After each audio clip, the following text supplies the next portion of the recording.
لا إله إلا الله محمد رسول الله لا إله إلا الله محمد رسول الله لا إله إلا الله محمد رسول الله.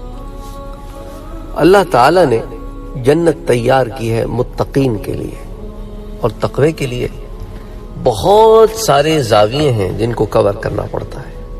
ان میں سے ایک زاویہ تو وہ ہے جو دین کے اساس ہے، دین کی بنیادیں ہیں، نماز کا قائم کرنا، روزہ، زکوٰۃ، حج،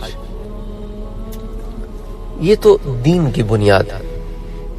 اس کے علاوہ کچھ ایسے اعمال ہیں جو بظاہر تو ان عبادات کے زمرے میں نہیں آتے، لیکن دراصل ان کا کرنا بھی عبادت ہی ہے، اور ان کاموں کے کرنے سے جنت میں مرتبے بڑھیں گے. یعنی کچھ لوگ ایسے ہوں گے جو عبادت میں تو کمزور ہوں گے، یعنی ان کے پاس عبادت کے اتنے ذخائر نہیں ہوں گے، نوافل کے اتنے ذخائر نہیں ہوں گے، ایکسٹرا عبادات کے اتنے ذخائر نہیں ہوں گے، مگر جنت میں بلند مرتبوں پر ہوں گے. وہ کیسے؟ اس ضمن میں چند ایک احادیث دیکھتے ہیں. پہلی حدیث حضرت انس ابن مالک سے مروی ہے. وہ روایت کرتے ہیں کہ آپ صلی اللہ علیہ وآلہ وسلم نے ارشاد فرمایا کہ آدمی بلند اخلاق کی وجہ سے آخرت کے اونچے مرتبے کو اور اچھے درجے کو پا لیتا ہے، حالانکہ وہ عبادت میں کمزور ہوتا ہے. سبحان اللہ. یعنی اخلاق کا اچھا ہونا انسان کو جنت میں بھی اعلیٰ مراتب پر فائز کرتا ہے. اس روایت کو مکارم اخلاق میں خرائطی نے، پھر اسی طرح اس کو امام طبرانی نے، پھر اسی طرح اس کو ایک کتاب ہے جس کا نام ہے اتحاف، اس میں بھی جلد نمبر 7 پیج نمبر 324 پر روایت کیا گیا ہے. حضرت انس سے ایک اور روایت ہمارے سامنے آتی ہے. فرماتے ہیں کہ آدمی بسے اوقات عبادت گزار نہ ہونے کے باوجود جنت کے بلند درجوں کو عمدہ اخلاق کی وجہ سے حاصل کر لیتا ہے. اسی طرح جہنم کے نچلے درجوں کو بد اخلاقی کی وجہ سے حاصل کر لیتا ہے. تو یہ صحابی کا قول ہے، لیکن اس صحابی کے قول کی اساس بنیاد تو وہ تعلیم ہی ہوگی جو حضور صلی اللہ علیہ وآلہ وسلم سے ملی، ورنہ جنت اور جہنم کے بارے میں صحابی ایسی بات بیان نہیں کر سکتے. تو جہاں اچھے اخلاق جنت میں اعلیٰ مراتب پر لے جاتے ہیں، وہاں برے اخلاق جہنم میں نچلوں درجوں میں لے جاتے ہیں. اس کو بھی مکارم اخلاق خرائطی میں اتحاف میں روایت کیا گیا ہے. تو اب فائدہ کیا ہے؟ ابو القاسم جنید بغدادی رحمت اللہ علیہ اس ضمن میں فرماتے ہیں کہ 4 خصلتیں انسان کو بلند اور بالا درجات پر پہنچا دیتی ہیں. گو اس کا عمل کم درجے کا ہوتا ہے.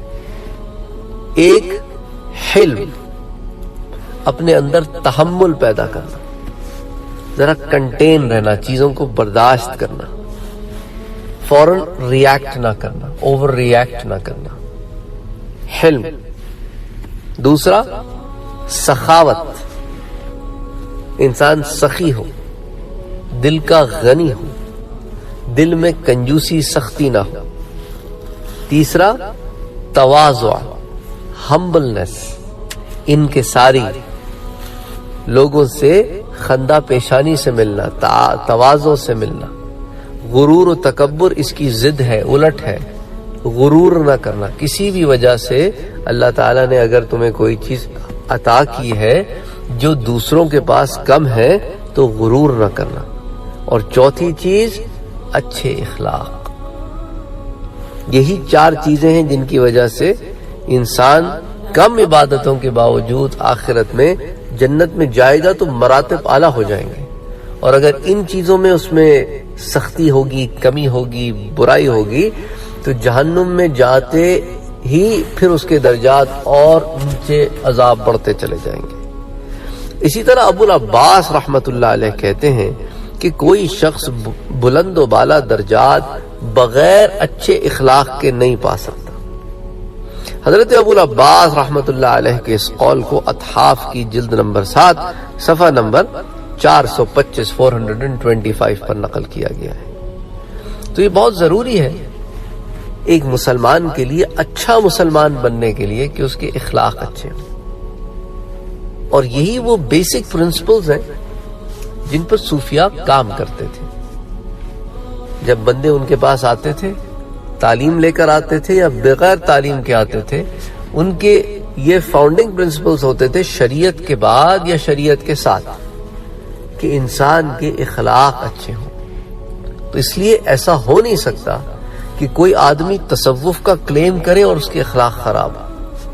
کوئی انسان اپنے آپ کو صوفی کہے اور اس کے اخلاق گندے ہوں، اس کا مطلب ہے کہ اس کو تصوف و معرفت میں سے وہ حصہ نہیں ملا جس کو وہ کلیم کرتا ہے۔